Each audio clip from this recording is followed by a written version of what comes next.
Off the coast of Florida, crews dumped over 500,000 tons of oyster shells straight into the Gulf of Mexico. Most people assumed it would just sit there dead weight on a dead seafloor. But when survey teams went back years later, what they found underneath the water didn't look like a debris field anymore. Fish had started clustering around the shell mounds. Visibility in certain areas had improved. Bare patches of seafloor that hadn't supported life in decades were slowly becoming surfaces for attachment, for shelter, then for something harder to name. But here's what the footage kept pointing to. The fish weren't the real answer. The oysters weren't the final answer either. To understand what had actually formed down there, you had to go back to a question almost nobody had thought to ask before life could return. What did the ocean need just to hold it?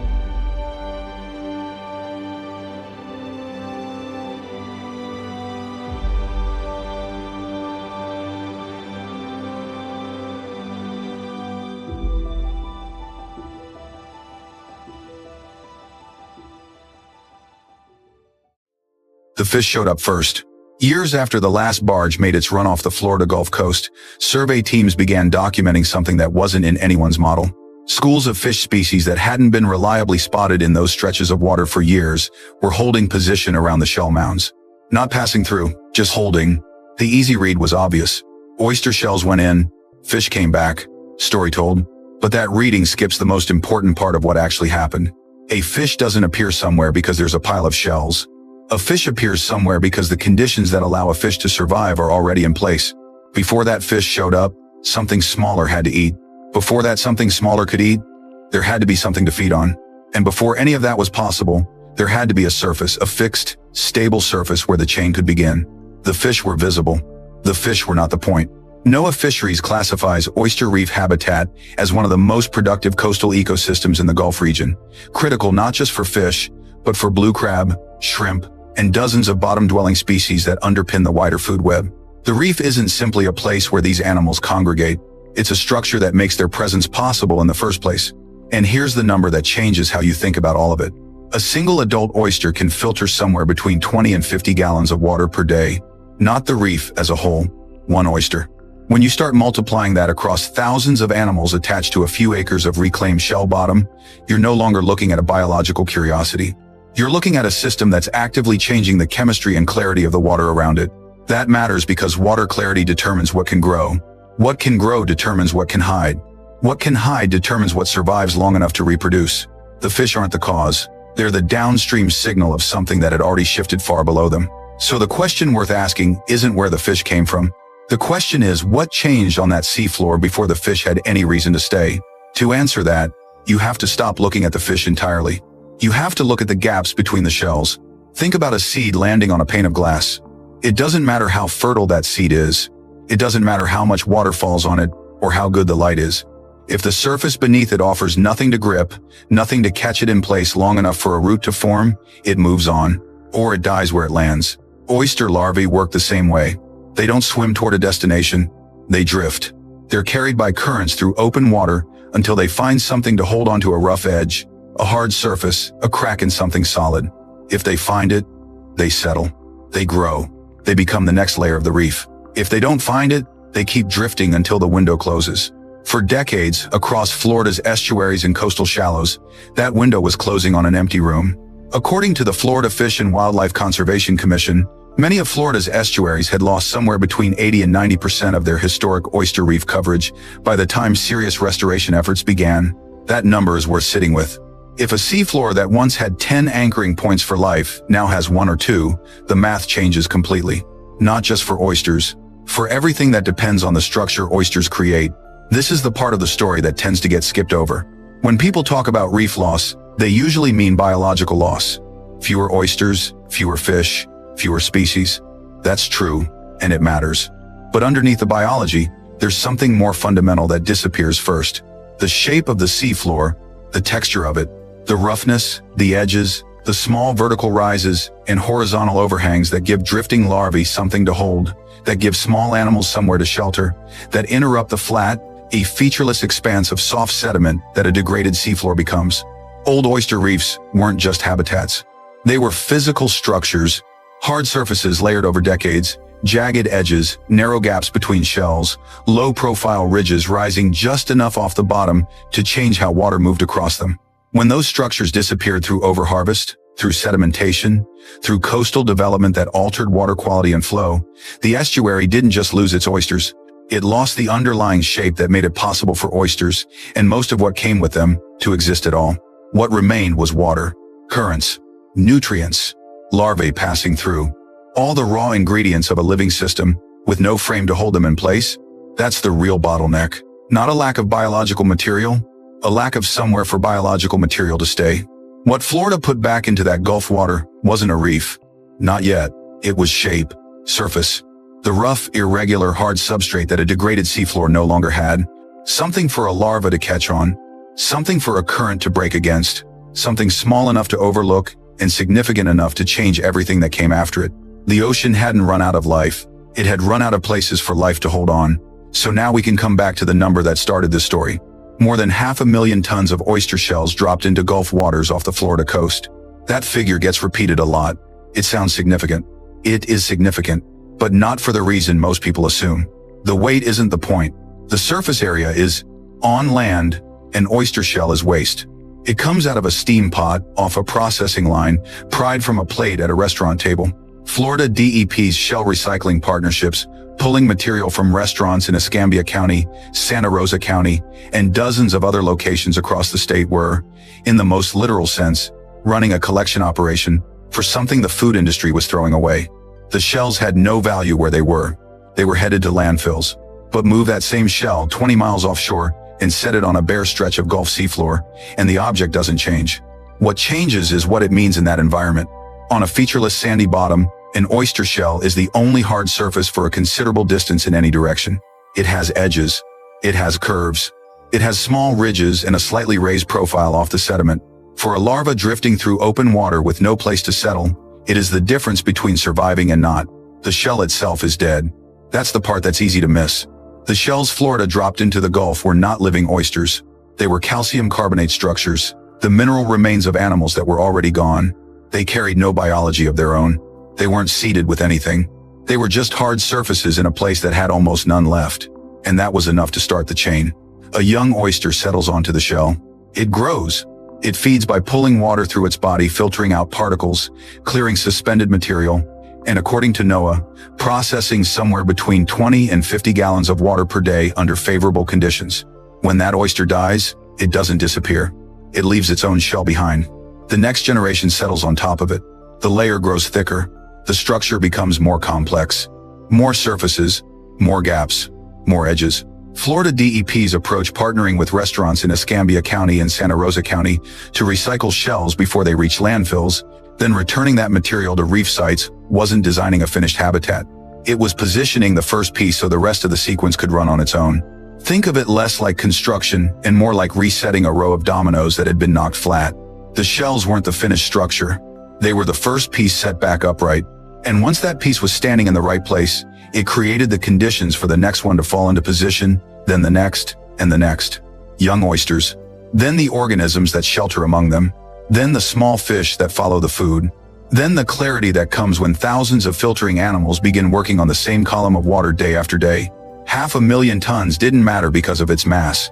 It mattered because of what mass made possible. Enough hard surface, spread across enough of that degraded seafloor, to give the sequence somewhere to begin. The shells didn't build the reef. They gave the reef a reason to build itself. At some point, the question shifts. It stops being what formed down there and starts being what is it actually doing. Because what formed on that Gulf seafloor wasn't a static object. It wasn't a pile of shells that happened to have some life on it. What formed was a system, and a system by definition has work to do. A living oyster reef runs at least 4 operations simultaneously, and none of them are optional. They happen whether anyone is watching or not. The first is attachment.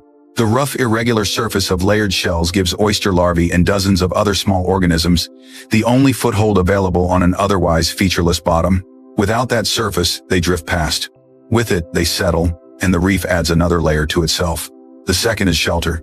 The gaps between shells, the small overhangs, the low tunnels formed where 2 shells meet at an angle, these are not incidental. For juvenile fish, for blue crab, for the bottom-dwelling species that NOAA has long identified as core residents of oyster reef habitat, these spaces are the difference between surviving their early weeks and not. A young fish doesn't need open water. It needs somewhere to hide while it grows. The third is filtration. Each adult oyster pulls water through its body continuously, stripping out particles, excess nutrients, and suspended material. The number that keeps appearing in the research is 50 gallons per day, per animal, under good conditions. Scale that across thousands of oysters packed into a few acres of restored reef, and you're no longer looking at individual animals doing a biological function. You're looking at a water processing operation running around the clock without machinery, without power, and without a maintenance budget. The fourth is wave friction. The uneven profile of a reef, the raised edges, the irregular surface that breaks the smooth flow of water across the bottom, absorbs energy from small waves and tidal surges before they reach the shoreline.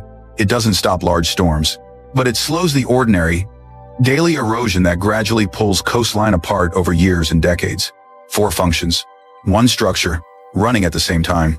CCA, Florida's 2025 restoration data gives a sense of what this looks like at scale.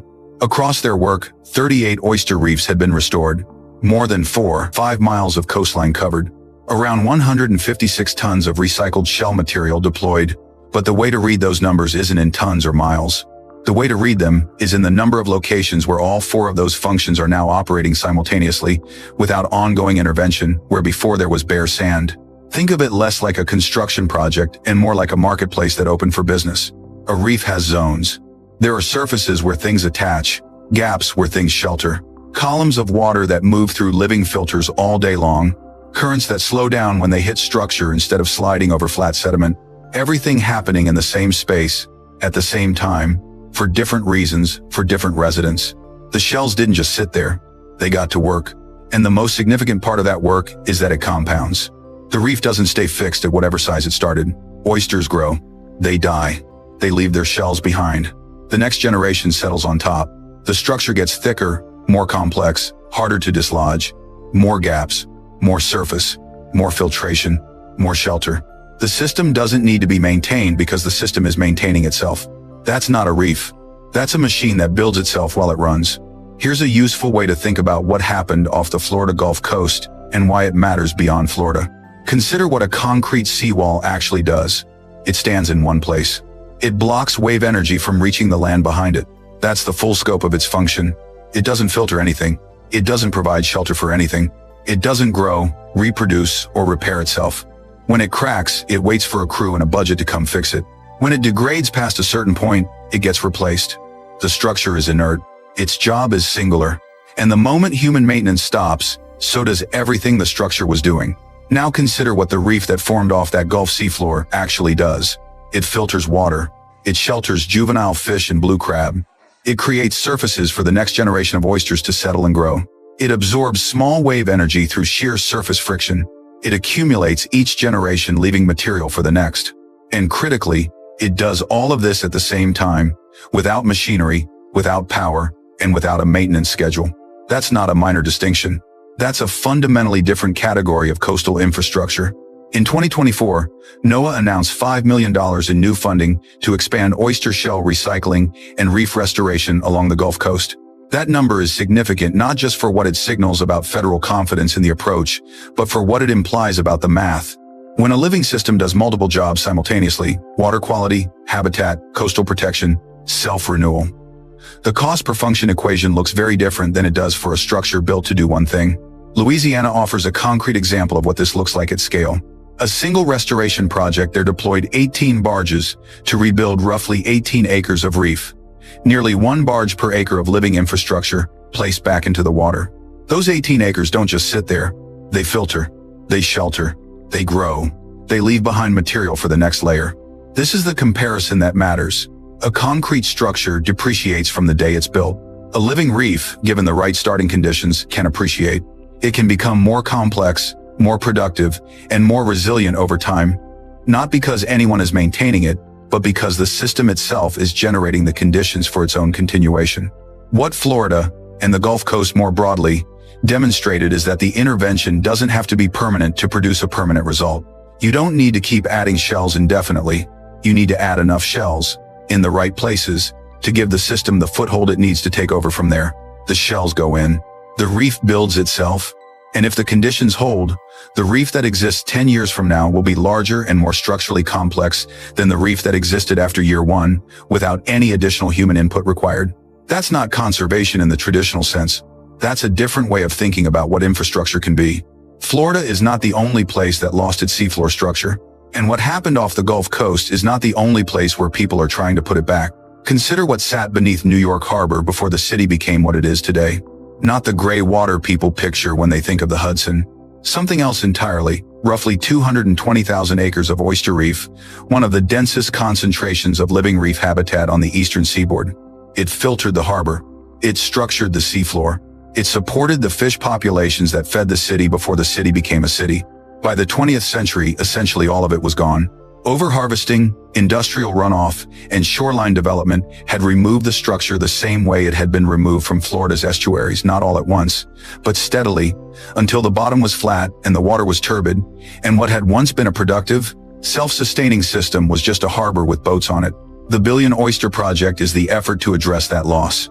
Their target, 1 billion live oysters restored to New York Harbor by 2035. To reach it, they have recycled around 3 million pounds of oyster shells collected from restaurants across the city, processed, and returned to the water as the foundation layer for new reef. More than 30,000 New York City students have been involved in the work. The numbers are extraordinary on their surface, and then you do the math. 150 million oysters recovered so far. 1 billion is the goal. That means after years of sustained effort, they are still less than a sixth of the way there. The gap between where they are and where they need to be is not a small adjustment. It's a reminder of how much was lost, and how long and how large the work of returning it actually is. This is the parallel that matters. Florida and New York are not the same coastline. They are not the same climate, the same species mix, the same set of pressures, but they are facing the same underlying problem. A seafloor that lost its structure, a system that lost its ability to hold life in place, and a recovery effort built around the same core logic: return the surface and give the sequence somewhere to begin. The approach that worked in Florida's Gulf waters, in Louisiana's wetland margins, in New York Harbor, is not a single program. It's a recognition of the same missing condition in different places. Every location had water, every location had larvae and nutrients and tidal flow. What they lacked was the physical foundation, the hard, rough, layered surface that gives life something to hold on to long enough to become a system. What formed off the Florida Gulf Coast is not the story of one unusual reef in one stretch of water. It is evidence that the approach can work, that recycled shells from restaurant tables can become the first layer of a living structure, that a coastline that lost 80 or 90% of its historic reef coverage can, given the right starting point, begin to rebuild. The question is no longer whether the idea works in one place. The question is how many places are waiting for the same first piece to be set back down. So what actually formed off the Florida Gulf Coast? Not a pile of shells with some biology on top. Not a restoration project that produced a few clusters of living oysters. Those are the easy answers. They're also incomplete. What formed was a sequence of conditions, each one making the next one possible, each one reinforcing what came before it. A hard surface where nothing had been hard before. Gaps and edges where larvae could hold. Oysters that settled, grew, filtered the water around them, and died, leaving their shells behind as the foundation for the generation that came after. Clearer water as thousands of animals processed gallons at a time, day after day, without stopping. Juvenile fish moving into the shelter that structure provided. Seagrass returning to areas where light could finally reach the bottom again. And a reef that, given the right conditions, does not stop at the boundary of where the first shells were placed. The intervention was finite. The system it unlocked was not. That's the part that the FWC data, the NOAA research, and the Florida DEP shell recycling work all point toward: not just that oyster reef restoration produces measurable results, but that the results continue to compound after the work stops. Estuaries in Florida had lost somewhere between 80 and 90% of their historic reef coverage. What was returned wasn't a replacement for all of that. It was enough of a starting point that the sequence could begin again on its own. The human role was to put the first piece back in the right place. That's a different kind of intervention than building something. It doesn't require permanence. It doesn't require ongoing maintenance at the same scale as construction. It requires identifying what's missing: the hard surface, the rough texture, the structure that gives life something to hold on to, and returning enough of it that the system can take over from there. A single adult oyster filtering 20 to 50 gallons of water a day isn't impressive in isolation. Multiply that across a restored reef, across a generation of oysters that grow and die and leave behind the foundation for the next generation. And the number that starts to matter isn't the volume of shells that went in. It's the volume of life that the system begins generating for itself. What Florida put into the Gulf was not an ecosystem. It was the condition an ecosystem needed to exist. And the ocean, given that condition, began filling in the rest. The question that remains open is not whether this works. The data from Florida, from Louisiana, from New York Harbor, from every coastline where teams have returned hard surface to a depleted seafloor, that question has been answered in enough places to constitute something more than a local result. The question that stays open is larger. How many stretches of coastline, how many estuaries, how many harbor floors are sitting in the same state that Florida's Gulf Coast was before the shells went in, full of water, full of tidal flow, full of larvae looking for somewhere to land, waiting for the one missing piece that would allow the sequence to start again? The intervention ended, but what it made possible is still unfolding.